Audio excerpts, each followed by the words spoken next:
This is the Poco M4 Pro 5G. Now, before we go into details about the review of this phone, I want you to pause, look at the camera bump right now, right? And tell me how many cameras you think this phone has.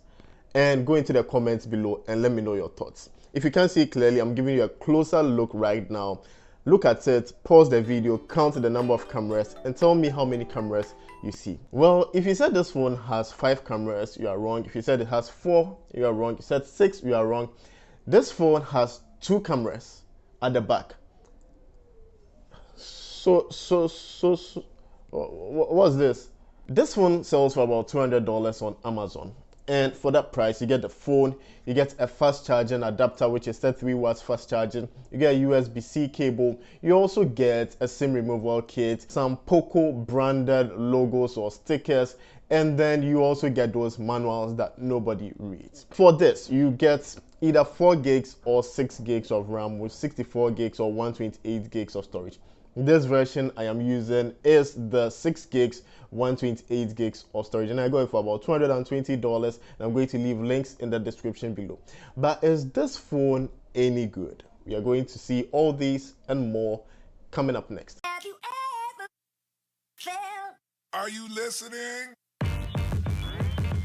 Damn. Now I'm going to be making a lot of comparisons between this phone, which is the Poco M4 Pro, and the Poco X3 NFC, because both are priced the same on AliExpress or Banggood today if you decide to buy. So I've been using the Poco X3 NFC for well over a year, and I've been using the Poco M4 Pro 5G for about 2 months now. I haven't made any review because I wanted to really see if it's worth making a review, and I think so. Now, is the Poco M4 Pro better than the Poco X3 NFC?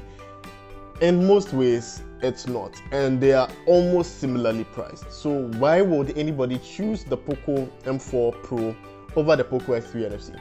Well, first of all, if you live in an area which has 5G, this phone is a budget phone which is also enabled for 5G. Secondly, the design of this phone is really amazing. The camera bump looks kind of like the Redmi Note 10 series, apart from the fact that you have this black Poco branding here, which makes it kind of sweet looking also.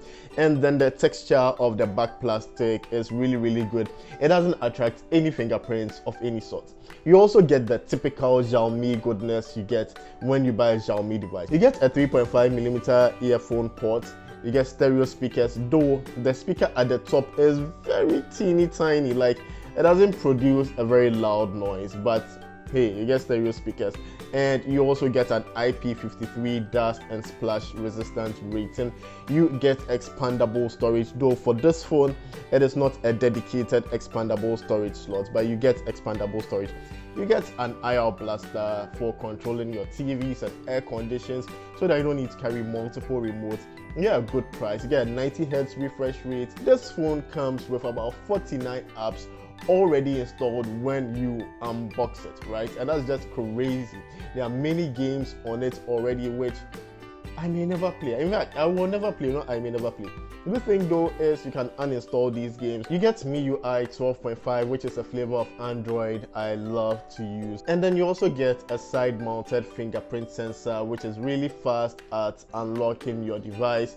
Very responsive. I love it. Okay, next I want us to talk about the display on the Poco M4 Pro 5G. This is what the display looks like. It's a 1080p 6.6 inches display with a 90Hz refresh rate.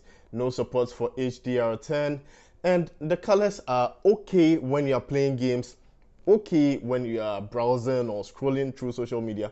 But I noticed when I'm on YouTube and I'm watching videos, the videos kind of have like a cartoonish feel around it, right? So see easy looking like a cartoon on this phone right now, right? And this is a screenshot of the same video on my iPhone, right? So you can see it looks a bit cartoonish. The colors look very funny. Like, it has this over processed look when you are watching YouTube, and it's just on YouTube that I noticed this, right? But what I use this phone for mostly is for gaming, right? Because I think Poco or Xiaomi's main objective is to give a good gaming experience regardless of the device that you are holding and the budget range that you have, right? So though this is a budget device costing about $200, you get a really good gaming processor.